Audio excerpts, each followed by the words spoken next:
tokers, afternoon inhalers, the AM Hookah smokers. This is the AM Hookah podcast.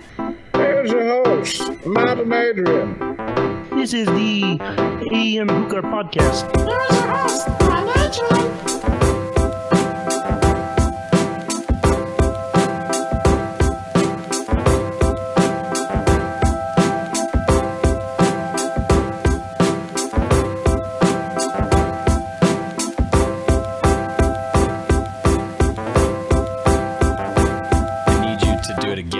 Yo, man, he's got all kinds of voices you missed out on. Oh boy. Hey, dude.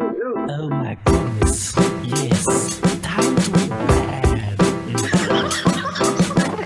What is up, midnight tokers, afternoon inhalers, and AM Hookah smokers? This is the AM Hookah podcast. This is the AM Hookah podcast. What's up, midnight tokers, afternoon inhalers, and AM Hookah smokers? This is the AM Hookah podcast. Here's your host, Matt and Adrian. This is the AM Hookah podcast. Here's your host, Matt and Adrian.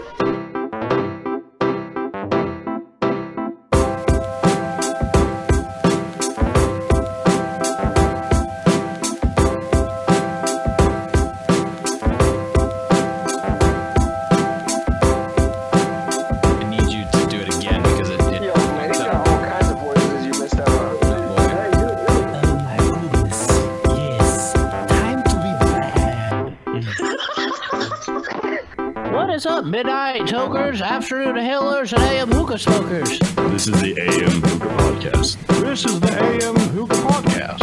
What's up, midnight tokers, afternoon inhalers, and AM Hookah smokers? This is the AM Hookah podcast. Here's your host, Matt and Adrian. This is the AM Hookah podcast. Here's your host, Matt and Adrian. I need you to do it again because it Yo, man, he's got all kinds of voices you missed out on. Oh boy. Hey, dude. Oh my goodness. Yes. Time to be bad. What is up, midnight tokers, afternoon inhalers, and AM Hookah smokers? This is the AM Hookah podcast. This is the AM Hookah podcast. What's up, midnight tokers, afternoon inhalers, and AM Hookah smokers? This is the AM Hookah podcast. Here's your host, Matt and Adrian. This is the AM Hookah podcast. Here's your host, Matt and Adrian.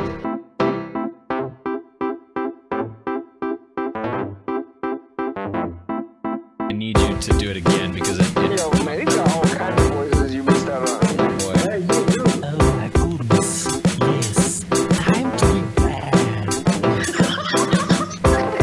What is up, midnight tokers, afternoon inhalers, and AM Hookah smokers? This is the AM Hookah podcast. This is the AM Hookah podcast.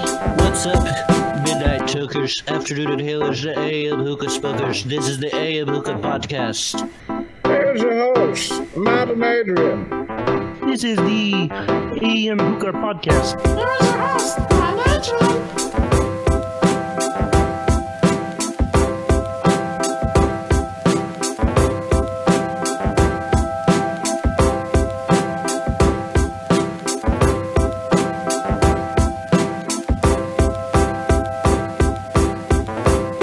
I need you to do it again because it Yo, man, he's got all kinds of voices you missed out on. oh boy. Hey, dude. Oh.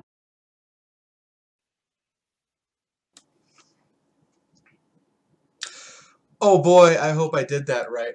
Let's see if I can do the Matt Deason correctly here. What is up, midnight tokers, afternoon inhalers, and AM hookah smokers? This is the AM Hookah podcast. Give me a rating, Matt. That was great. I give that a solid 10 out of 10, I say. Okay, sweet. Hey, guys, let me know if everything is bad. I'm running the podcast today for no reason, honestly. But if I'm ruining something, let me know ahead of time.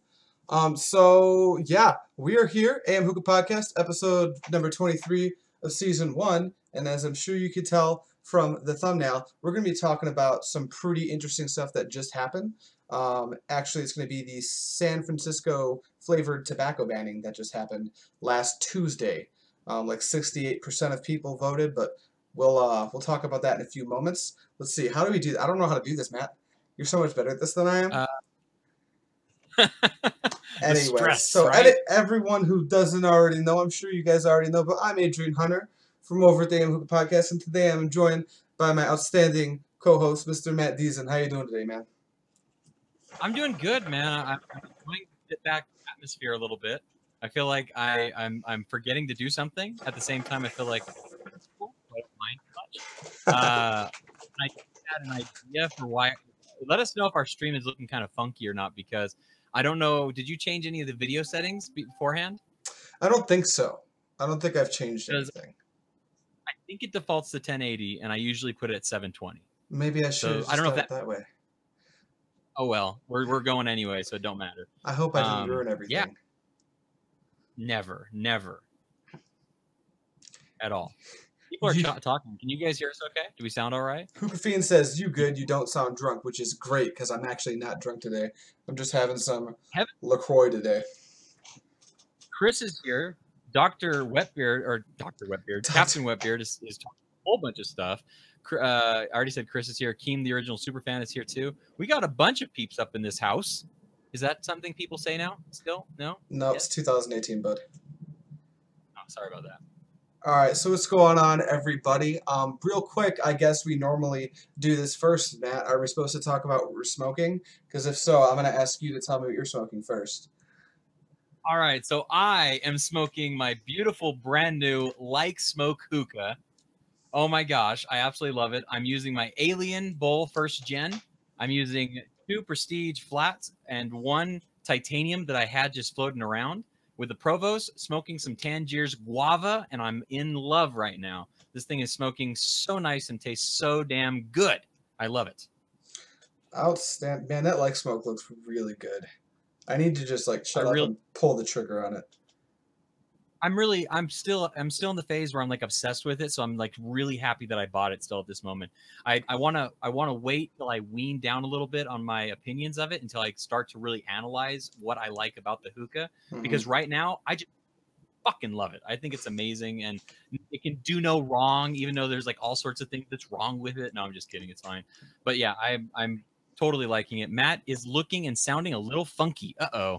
Yeah, no bueno. I hope we're not doing too bad. Yeah, I think the way you use your mixer is just great because I'm just pulling the desktop audio. So there's this thing that it does where it ducks your voice every time I make a sound. And I think that's translating this time because of the way it's set up here. So when Adrian runs the podcast, we got some work to do. Matt's basically got it figured out at this point. But before we move on, I'm going to let you guys know what my setup is. Everyone knows what this is. This is the Aviator Thunder Slim Hose. Hookah John wide gauge harmony up top. It needs new coals. Those are almost ready. My coal slave isn't here today, so that's unfortunate. Yeah, he's. I have to go do it myself. Up top, I got 3 Narine cubes, and I've got some Karma lemon mint burning in there, which I've really been into lately.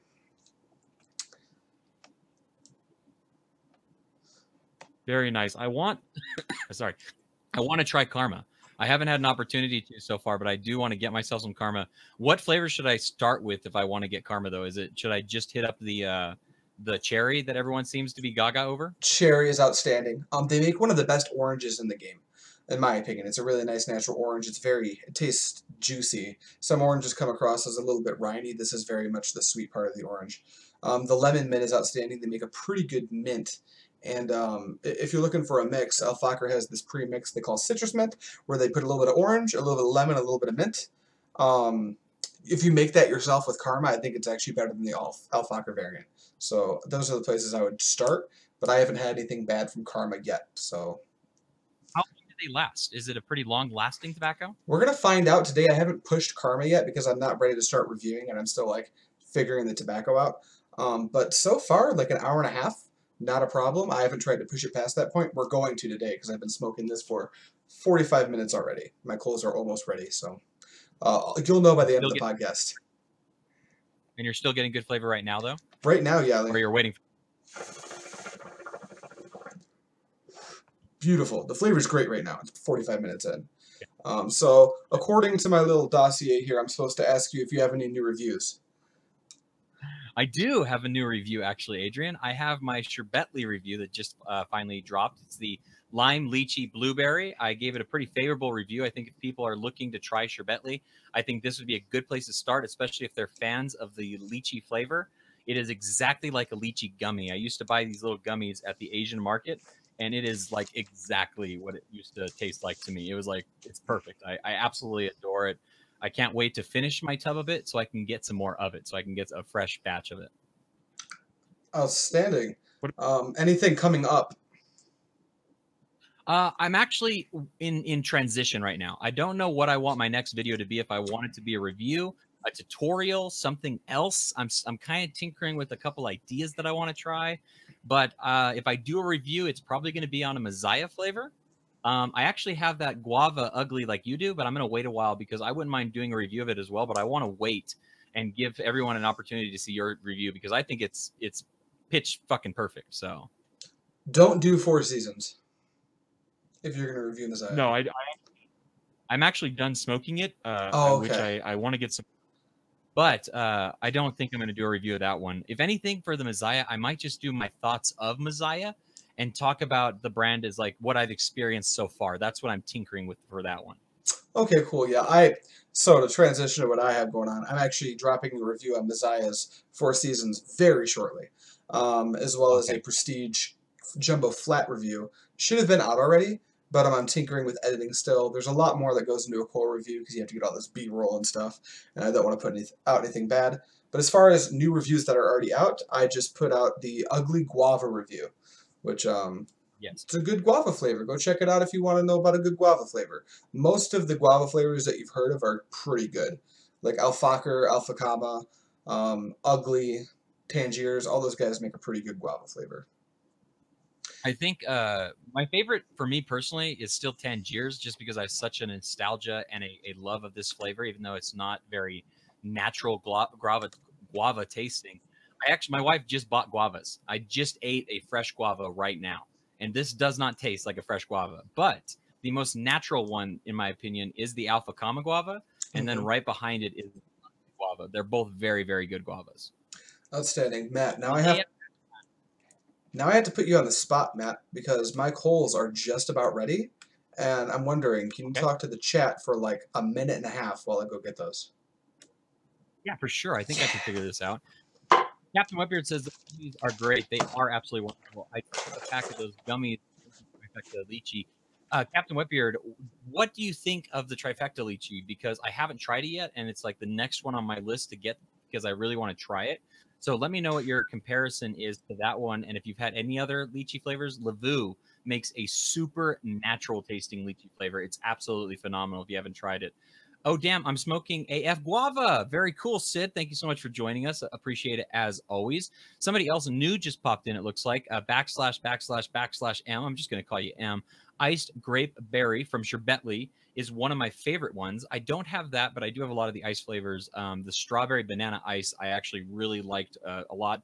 I'll be dropping a review on that in the coming while. Not 100% sure when I'm going to do it. But yeah, trifecta lychee is really great if you don't mind a floral presence. That actually sounds kind of interesting. Hookah Fiend, my apologies, says Dominican guava.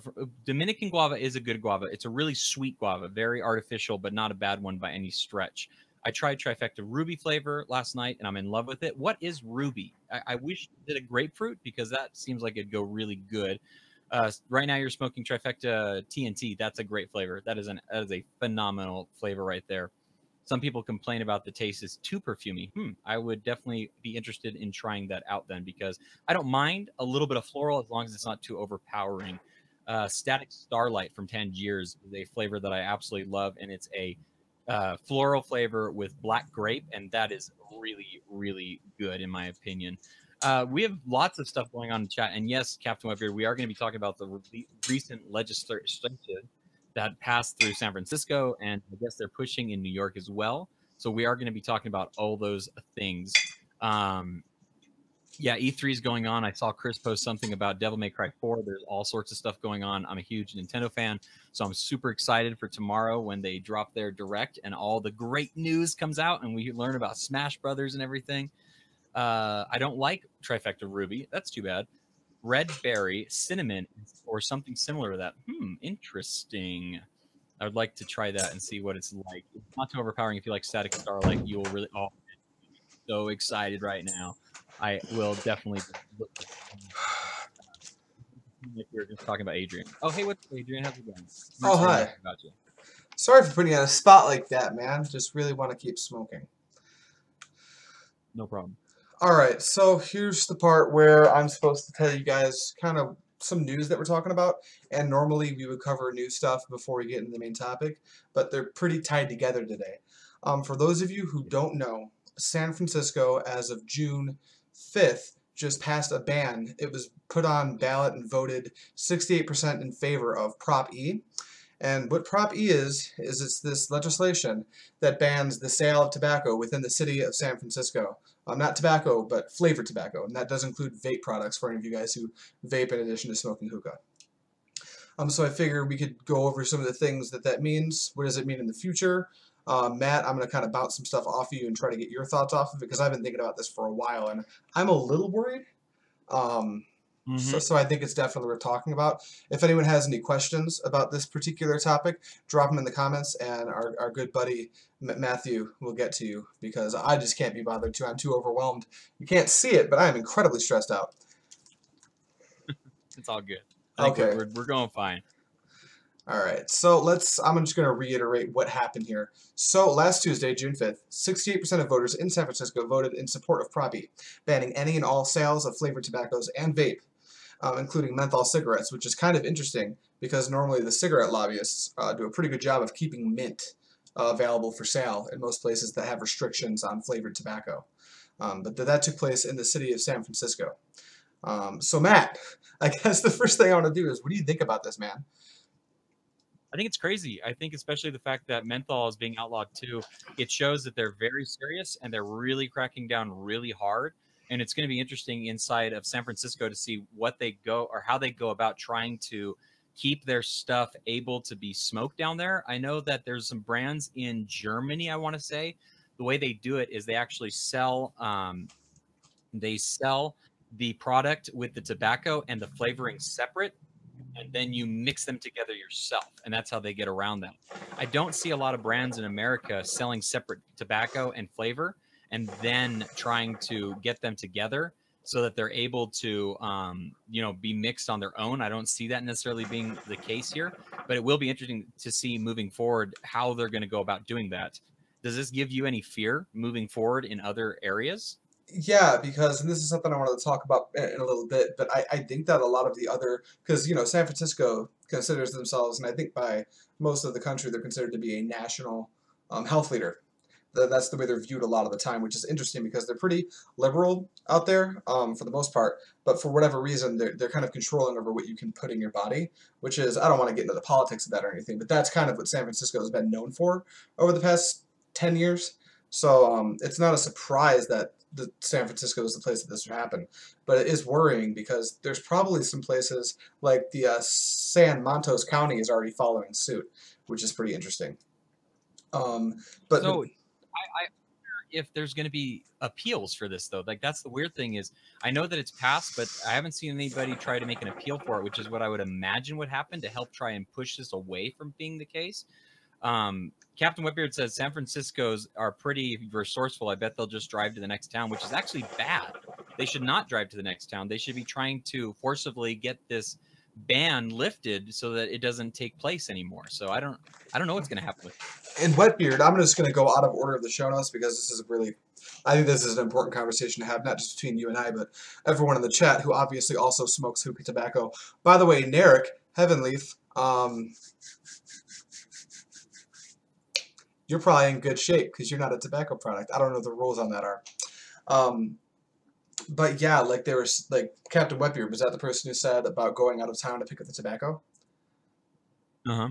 That's what's so interesting is under Prop E, it only bans the sale of tobacco within the San Francisco city limit, which is super interesting because people can actually just go right outside of town, pick up whatever they want, bring it back in, and you can own it and smoke it legally. There's nothing wrong with that.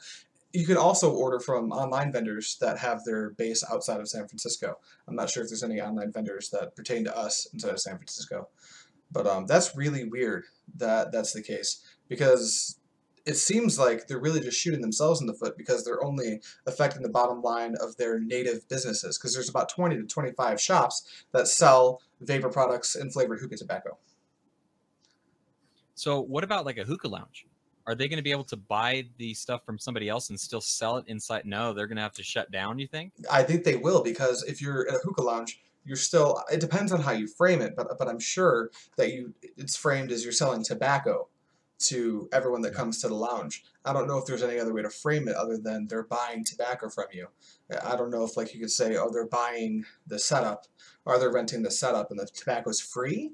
I don't think that works. I don't really know, but my intuition says that doesn't work. Maybe rent a space to smoke.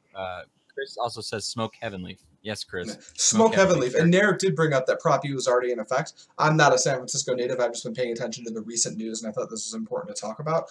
But yeah, I do know that there's been a lot of chatter, especially among the vape industry, because a lot of the people that voted in favor of Prop E didn't realize what they were voting for, which is a huge issue, obviously, because a lot of these people who vape out in San Francisco are pretty pissed off right now because of this law. Yeah, I would imagine so. That is something that's going to affect them pretty heavily. San Francisco being liberal and everything, and having a very liberal community and stuff, they have a lot of things like vape and stuff like that going on. So that'll be really interesting to see. It says that there's a loophole for hookah lounges in California. If they declare the service as a catering service and include food and beverages, tobacco can still be served. So hookah lounges that serve food, I guess, will still be okay. That's very interesting. And Narek did just say Heavenleaf isn't affected. And to be honest, for anyone that's a San Francisco native, I don't know if anyone that watches is, Heavenleaf is an outstanding product. I'm a big fan of smoking tobacco, so when I pick up Heavenleaf, I tend to mix it in with my tobacco products, which is not what San Francisco wants you to do, I guess. But you can just smoke Heavenleaf in San Francisco and it's fine. Matt, how much Heavenleaf have you smoked? I've smoked quite a bit of Heavenleaf. Me and Narek, we've been talking for a long time. I really like Heavenleaf products and stuff. I actually have a few that I have right now.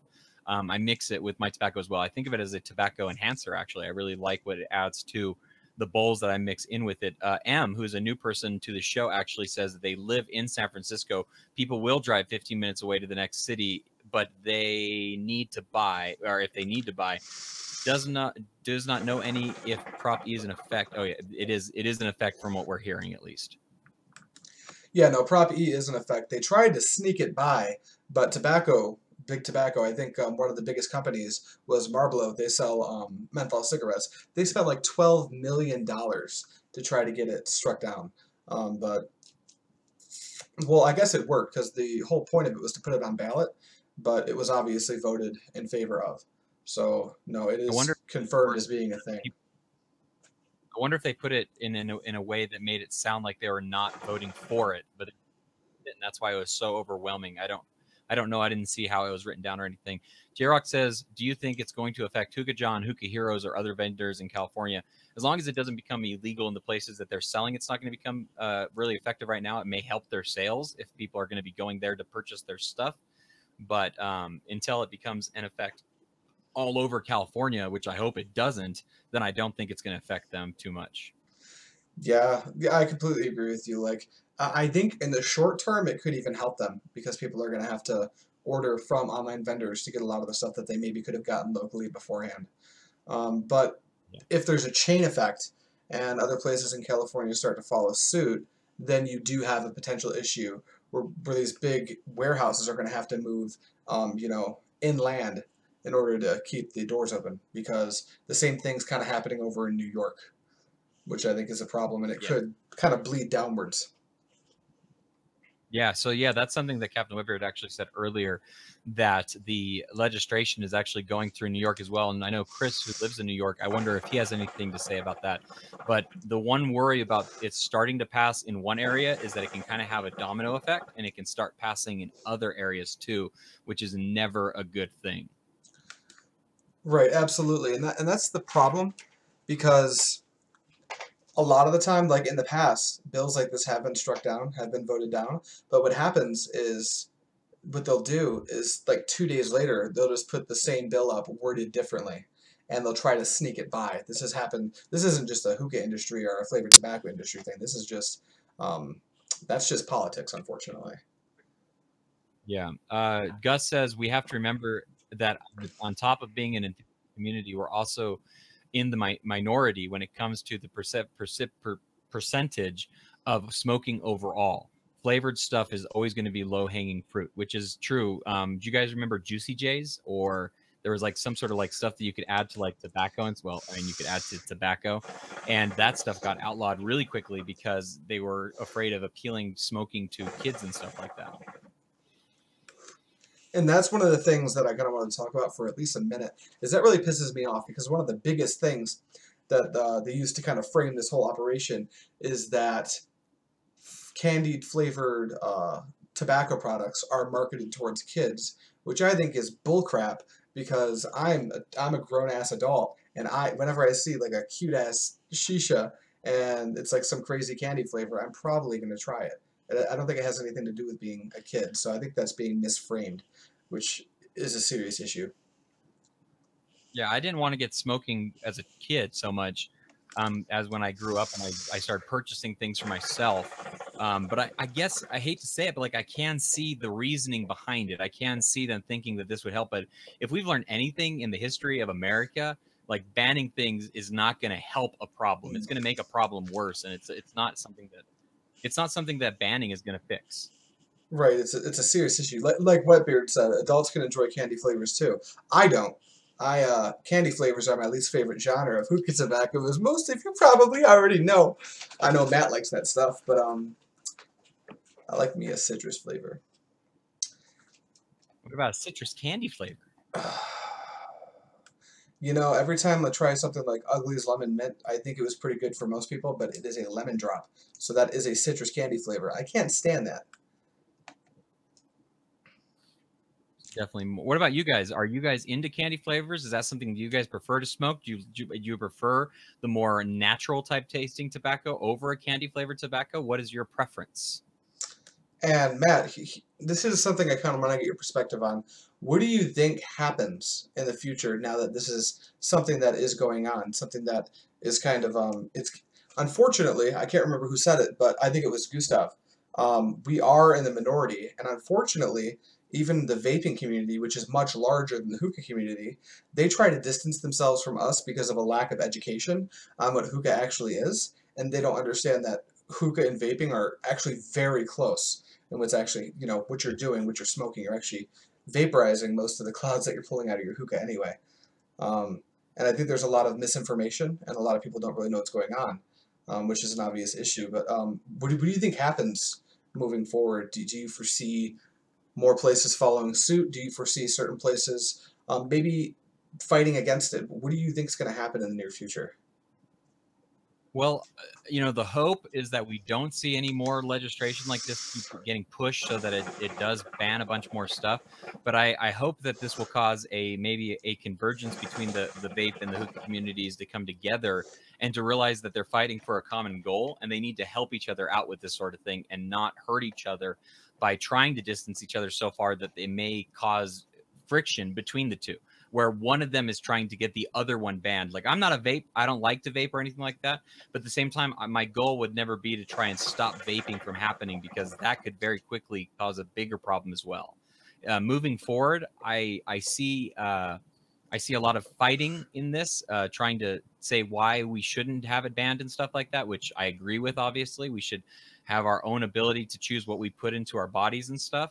But Captain Whitbeard says it comes down to the vaping industry interrupting the sales of big tobacco. So they want to remove the vape products, claiming that they appeal to children, which we need to stop that, because that's part of what's hurting hookah communities as well. Because if we're saying that vaping, you know, sweet flavors is causing a disconnect in kids to want to smoke, then it's going to hurt us as well. We need to keep this sort of like idea to a minimum to try and help our cause as much as possible, in my opinion. What about you? Where do you see us going in the future?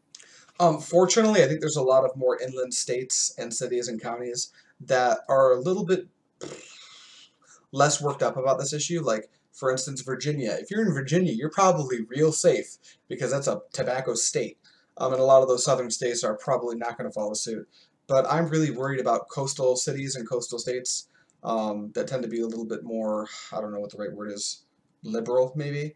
I hate using those words because they're really convoluted for the most part. But unfortunately, I think that we're going to see, at least at bare minimum in the short term, we are going to see some type of a chain effect where at least some select places are going to start to follow suit. Like, for instance, San Montes County is already pushing that legislation through. So I think it's going to happen in the short term. Luckily, we have a lot of places that are maybe a little bit less worried about that, like Virginia, for instance, and that would be good, but ultimately we just really need to fight it. That's something I want to talk about very shortly. But this is something I wanted to get your perspective on, Matt, because I thought this was really interesting when I actually looked at what happened in San Francisco, and I'm just going to ask the question verbatim. Is there any logic behind this decision? If, and that's a big if, there is belief that all nicotine products are bad, then why not ban the flavored? Why just ban the flavored ones? Because the biggest, most interesting thing that happened in San Francisco is they also banned menthol, and menthol cigarettes are a big part of big tobacco. That includes like actual cigarettes, which is going to affect their bottom line. So I wonder why they only banned flavored tobacco products. I think that it shows that there should be appeals that are going to be put in place to try and withdraw this from happening. M says that this person feels there are going to be a ban of hookah product sales online in the future, which would be horrible, and I really hope that's not anything that would ever happen. Heavenly says that everyone is going to be going pro-marijuana and anti-tobacco, which I think is a possibility. I think that this is a beginning steps to those types of things. But even with like pro-marijuana, there's flavored marijuana and there's different strains, and they're pushed as like, you know, blueberry kush and all that kind of stuff. So the idea of a flavored something that you're smoking is not going to go away anytime soon. Rephrase the question again. Sorry, I got off on my own train of thought. My big thing is no, and it's okay, and I totally agree, and I also wanted to make the comment that you sure do know a lot about marijuana, because blueberry kush is a thing. Don't ask why I know that. You must know a lot too, I guess. But no, the question is, like you were saying, or someone was saying in the chat, that this is big tobacco trying to push down the vape industry because they have been affecting their bottom line, which is a serious problem because big tobacco at one point, and probably to some extent still is, one of the biggest industries in America. You know, we're both old enough to remember back in the day, we had smoking sections in restaurants that were not partitioned. They were literally corners of restaurants where you could just have a cigarette, which I remembered hating because I can't stand cigarettes at all.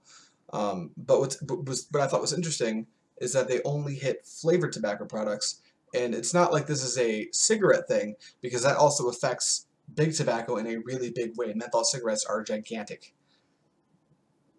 Yeah, it is interesting, especially for the fact that if they think that the problem is tobacco, and tobacco is the thing that's bad for you, then it would come under fire that, hey, we need to ban everything. We need to get rid of snuff. We need to get rid of cigars. We need to get rid of everything in general, but they're not pushing to get rid of everything. So they are giving like leniencies to allow for us to be able to smoke. But at the same time, the leniencies that they're giving are not something that we're willing to put up with.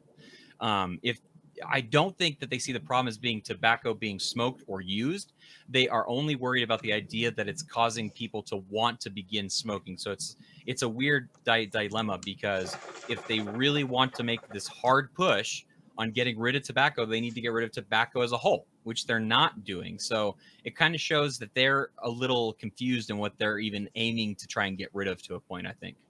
Yeah, and I wonder if it's an education thing, because unfortunately I think this is pretty common information among us enthusiast hookah smokers.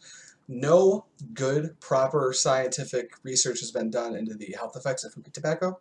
And I think if you've been smoking hookah tobacco long enough, you realize that, yeah, I can go place and pick up basketball after having a bowl, no problem. The same can't be said for most tobacco products that use a combustion system. Yes. What do you think about that? I mean, do you think that plays part of it? Maybe people are seriously misled as to what things like, for instance, obviously the vape community is being hit by this whole thing, but we're hookah smokers, so we're going to talk about that. But do you think that a big part of this comes down to them having no clue what hookah tobacco is? Yes, I think that's a big part of it, because the idea of what you're doing when you're smoking hookah and combusting a cigarette are two separate things. You're not wanting to combust your tobacco when you're smoking out of a hookah.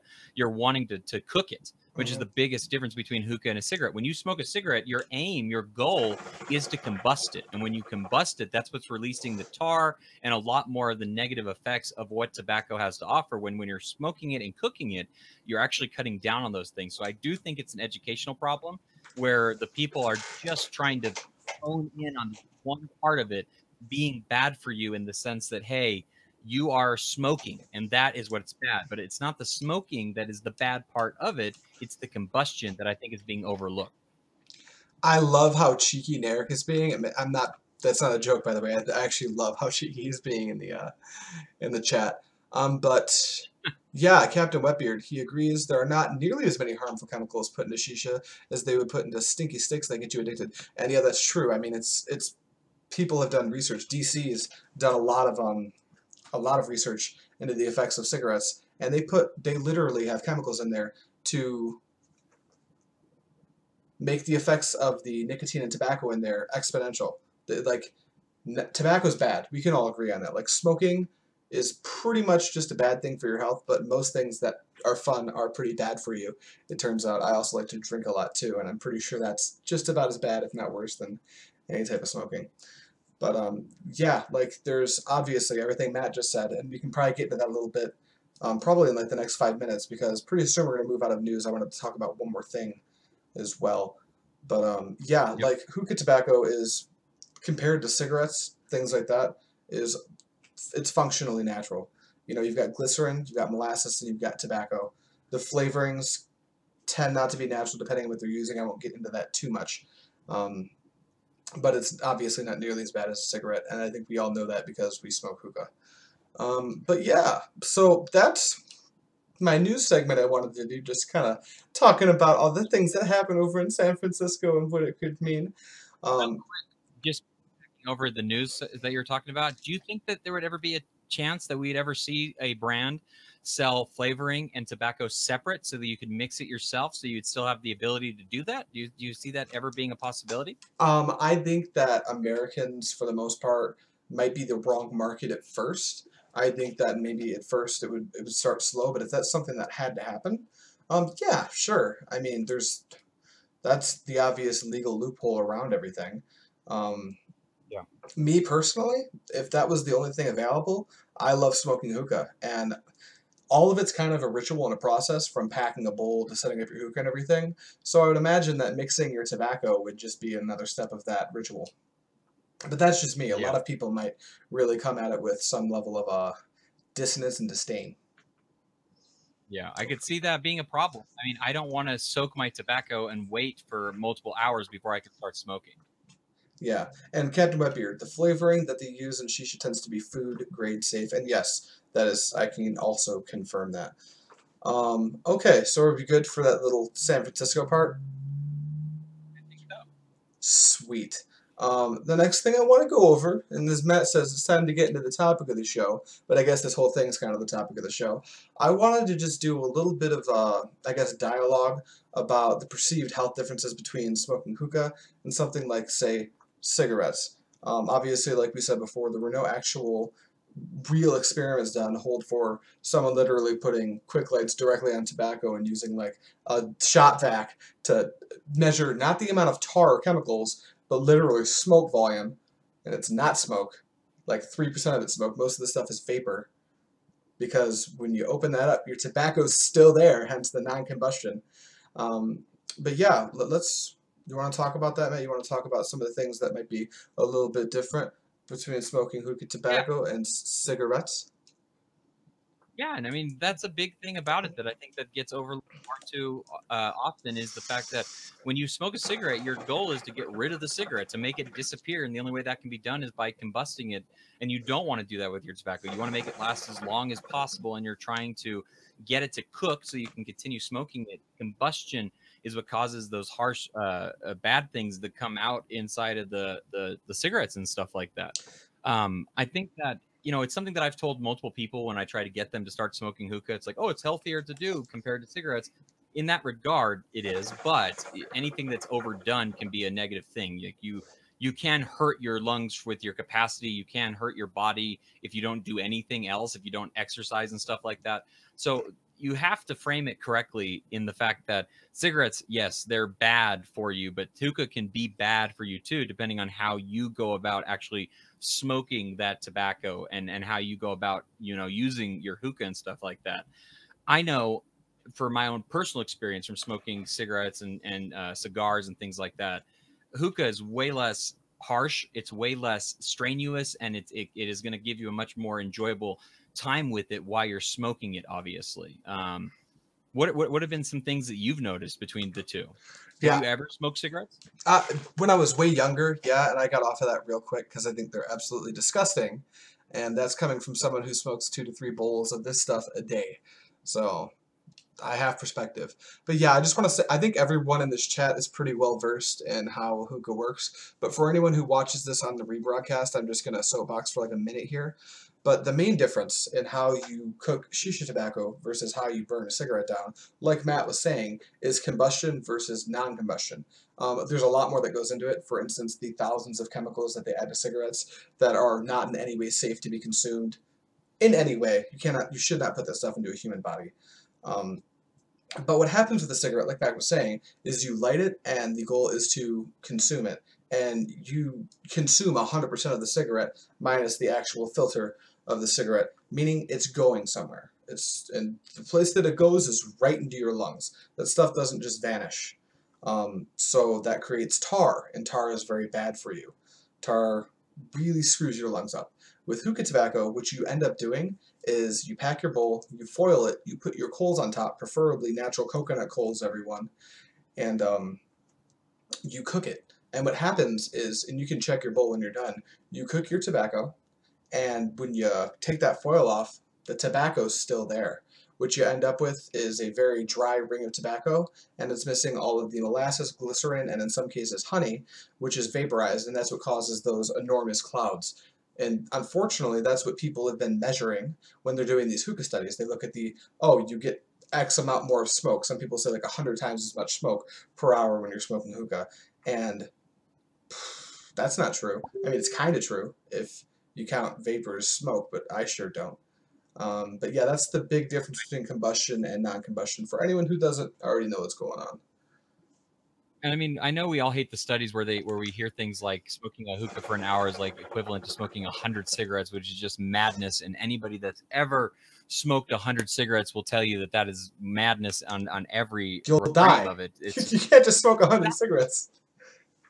It's not possible. It's not, and people try to use that as like a debate tool. They're like, "Well, you're smoking 100 cigarettes." No, you're not. That's not what this is like at all. In a session, you're not getting that same sort of level of nicotine that you would be when you're actually smoking a cigarette. You're getting a completely different. There's some cool things if you ever look at like what happens when an hour after you're done smoking a cigarette. Those things are not the same when you're done smoking a bowl of hookah. Far from Tangiers, which will give you quite a bit of a head buzz and stuff. Like you're not getting that same sort of feeling that you're getting from smoking cigarettes. It's just not how it works. I think that it goes down a lot to education level of what you're actually doing, and that needs to change. It needs to be taught correctly. Yeah, and that's the main issue that I wanted to get on. But yeah, another thing is nicotine level. There's actually added nicotine in cigarettes. It's a very condensed, rendered down version of nicotine that's extremely high. Whereas in hookah tobacco, typically, what is it, like 0.5% nicotine content? I think that's the typical content they put nicotine in shisha tobaccos. Obviously, certain tobaccos are higher, like Tangiers does have a higher nicotine count. Ugly at one point did. I'm not sure if they still do or not. I need to read up on that because they didn't wash their leaves. Then they did, and now I guess Jim is looking at not washing them again. So I have no clue what's going on there. But nicotine level is a big thing too. Captain Webbeard says my hookah looks wonky, and it's because of the thing that it's sitting on. It's just off kilter a little bit, but I promise everything will be okay. It will not fall during this broadcast. I promise. I kind of hope it does. You're so cold-hearted. I mean, I want to like smoke. I need to get one. Honestly, I just need to pull the trigger on a like smoke. That thing looks really good. I like it. That's a I nice like it a looking lot. hookah. When it does come to nicotine levels, because of the added nicotine content in cigarettes and stuff, it is way different. Even with your low case tobacco like blonde leaves and stuff like that, obviously you're getting a much different form of nicotine intake and stuff. And then with your dark leaves and stuff and burley leaves and things that are not being washed off, you're getting a little bit higher nicotine content. But that nicotine content is differently distributed because you're not combusting it, so you're not getting that full nicotine. If you were to get the full nicotine force, you'd be knocked on your ass and you'd be hurting for it. It caused a lot of problems, and we're not getting that same sort of thing when we're cooking it in comparison. A lot of it comes down to that combustion rate of it. So it is not smoke purely when you smoke with your hookah. It is vaporizing. You are cooking it, and then it is transferring through the water. Though if you choose to believe that the water is filtering it or not is a whole nother topic of things. I'm more of the mind that it's not necessarily filtering it. I think we tell ourselves that a little bit more than we need to. Heavenleaf says, even if it's not nicotine, that's the problem. The artificial chemicals in cigarettes are. Yes, that is a much bigger problem. Yeah, nicotine's just another substance you can use, like alcohol or marijuana. It's just another substance that is a stimulant that I enjoy, and I think that we should have the right to enjoy, but I'm not going to get angry over that. I'm sorry, Matt, for cutting you off. I just had to say that before I lost it. You're fine. There was somebody in the chat that just said something. I just lost it. I'll probably smoke weed again once it's legalized, but even then, marijuana is natural anyway. So yeah, that's fine. I can't remember what I was going to say. Doka is a good example of pretty tangible difference. Yes, it is. If you've ever smoked Doka, then you know the difference of smoking a tobacco leaf and actually getting that a massive head buzz and stuff. Do you have any experience with Doka? Yeah, some of the guys down here in Dearborn do smoke Doka. Older dudes that I grew up with, just parents of friends that I've been exposed to it. It's a different kind of experience. I don't personally partake, but I can kind of see why people do it. Huh? Yeah, I got into Doka for a good little while, and I smoked it quite often. I bought stuff pretty regularly. I enjoyed it. I still smoke it occasionally, but I haven't had it for a long time. But Doka is a pipe version of shisha in a lot of ways. That's how it's kind of marketed. That's kind of how it's shown and stuff like that. It is different. It is a different kind of tobacco leaf that's actually used. It's a red tobacco that's from Iran. It's used for Doka. And it is interesting. And Doka is a fun experience. And I recommend any hookah smoker try Doka because it is very similar in a lot of ways. The brand, Nirvana, doesn't their parent brand actually make Doka? Or Nirvana, actually, Super Shisha, it has Doka infused in it. Then you can buy Super Shisha additives to put in your Shisha to make it Doka enhanced or infused or however they want to talk about it. I've never tried Nirvana. Narek, you should come to these podcasts every time. He's always just dropping good information in the chat. I really appreciate that. And I think, if I had to take a guess, that's all I can think to talk about on this topic. We could keep soapboxing about it, but I think all of our viewers have a pretty good gauge on our stance. Yeah. It's definitely interesting. I worry that we'll see more legislation. Do you think that if it goes to other areas, there's a chance of it passing, is my question to you. Depends on the area. There's no way to tell. I guess I'll stand back up in my soapbox really quick and go, don't wait for someone else to fight to strike the stuff down. If you see this type of stuff popping up in your area where you live, go to the polls, vote it down, email everyone that you need to email, whether it's your congressman, whatever. Get a hold of those people. We're definitely being like that infomercial right now where it's like, don't wait for this to happen. That's why I stopped. It's like, I don't want to do that, but do that. Seriously, just do it. It takes like a few minutes. We don't want this to happen national wide. We don't want the government to get involved with what we're choosing to enjoy. You know, like I said, bans don't work. We've seen that so many times. You know, just look at the alcohol ban that happened and stuff like that. There's nothing that's going to stop people from enjoying the things that they enjoy. And we need to make sure that that part is what's known about it is, hey, you can take this away legally, but we'll figure out a way to keep doing this. It's just going to hurt you in the long run. Yeah, exactly. And the reason I wanted to wrap up 10 minutes early is because I don't want to quite wrap up. I wanted to kind of talk to you in front of a bunch of people about what we're doing for next episode, which is also the last episode of Season 1 of the AM Hookah Podcast. Wow. What? Yeah. Oh my episode gosh, it 24. happened. By the way, we are taking a We 2-week break between episodes. Or between Yes, seasons. and we want to do something really big for our final episode, and something that me and Adrian have toyed around for a long time and we've talked to other people about and stuff, is we want to do like a call-in episode. Now, I'm not 100% sure how we're going to work out the kinks for the call-in, but basically, if you guys want to be a part of it and you want to call in and ask us a question, let us know in the comments where I can reach you and where I can make it happen, because I don't know how I'm going to do it for sure. I think we're just going to do voice to make sure that it's easiest to transpose. And we'll do something like maybe like set up like a Discord or something so that we can grab people and have them talk and kick people out when they're done talking and stuff. And maybe we'll just have it so that you have the opportunity to ask me and Adrian a question live on air, something like that. But if you guys want to be a part of this, please let us know. I know there's people that would want to be a part of it that are not in this, and I feel like I'm going to contact some of those super fans that we've had for a really long time that have followed us since the beginning of the season and stuff like that. But hopefully we can maybe snag a snarling guest for the final episode or something. Or, you know, you guys, the listeners, are the biggest guests that we can get, in my opinion. So if we can get you guys on talking to us, that would be an absolute blast. But that's some of the big stuff that we have planned for the end of season 1. And season 2, we're going to kick off with some really cool stuff as well, obviously. Don't want to go too heavy into there. Maybe some other places where you can watch us or something. I don't know. We're going to look into things. That's all I can say. Maybe some guests that are really cool. Maybe some different format. You'll never know. You're not going to know until you do it. So you guys show up and look at the podcast. But yeah, I think that's what we wanted to say. So if anyone wants to call in or anything, hold on. Can we set up a meeting with a politician to hear out the enthusiast community? Community. That would be a great idea. I think that would be probably the best thing. I wouldn't know how to organize that. Paul's pretty savvy with that stuff. J-Rock wants to be a part. Yeah, we're going to have J-Rock on. He's like one of the OGs. He is. He's definitely an OG. We got to have J-Rock. You have a spot. Don't worry about that. Yeah. I'll be contacting you. Make sure to make this work correctly, because we got to have as many people as possible on the show. I want to make sure that we don't go, 3 hours long or something like that, but we'll get everybody on. Maybe we'll have like a 3-minute time limit or something. I don't know. Just we can make sure to get everybody their questions asked, but we have lots of people that I want to make sure we get. We're not going to cut anybody off in the time limits, Matt. Okay. Adrian keeps us straight. That's what he's here for. That's what I do.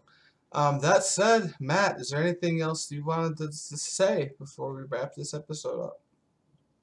I don't think so. I think we got really good stuff out of this. I'm so glad, and you did a great job hosting. This was fun for me to sit back and listen and not have my hands all over the keyboard and stuff. I like that.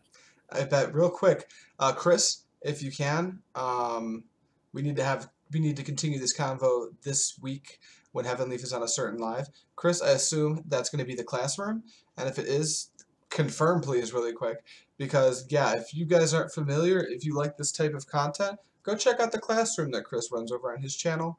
I think it's live on Facebook, but he puts it up on his channel, and it's kind of like what we do here. It's conversational. It's talking to people in the hookah industry, and it's a good fun time. I'm a regular watcher of the classroom. I would definitely recommend.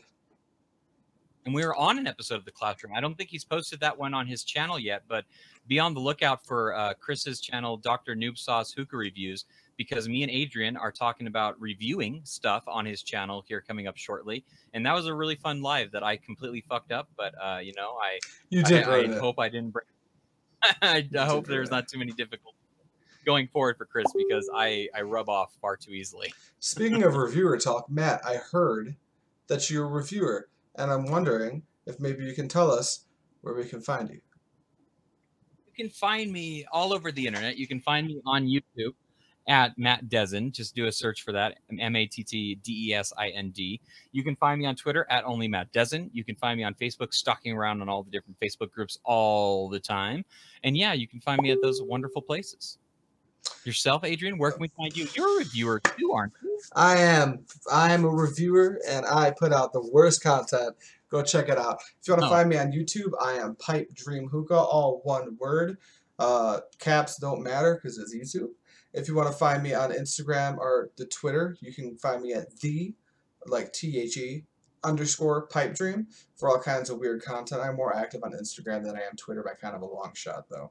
And hey, if you want to find me on Facebook, you can find me at Adrian Hunter, or Pipe Dream Hookah has a Facebook page now. Maybe give it a like. I'm thinking about doing some condensed versions of my reviews down there so you can kind of get the bread and butter of any given review, because my reviews tend to go on too long. Oh, J-Rock says, can't wait to see everybody at the Hookah Expo. Hell yeah. It's going to be Cannot wait for that. It's not coming soon enough by at all. Like, I can't wait for it to finally be here and ready for us to enjoy, because it's going to be a blast. Oh, also, since we're plugging stuff, Matt, can you tell them where they can find us as a unit? Yes, you can find us all over the internet as well. You can find us on Twitter at _hookah. You can find us on Instagram, AM Hookah Podcast, and Facebook. We have a group and we have a page that you can like and join. Make sure you do both of those, because we have fun stuff going on there all the time. And Dr. Noob Sauce Chris just said that June 27th is when the live with me and you and Travis is going to be up on his channel. So that's when we will be on there talking. Outstanding. There's also a pretty sweet You Laugh You Lose compilation over there. Go check that out. All right. Thank you guys so much for watching. And as always, happy smoking.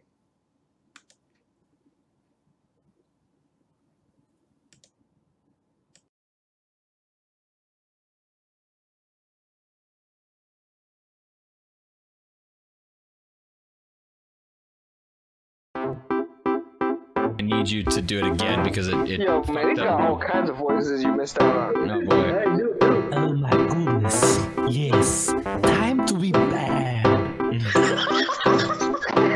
What is up, midnight tokers, afternoon hillers, and AM hookah smokers? This is the AM Hookah Podcast. This is the AM Hookah Podcast. What's up, midnight tokers, afternoon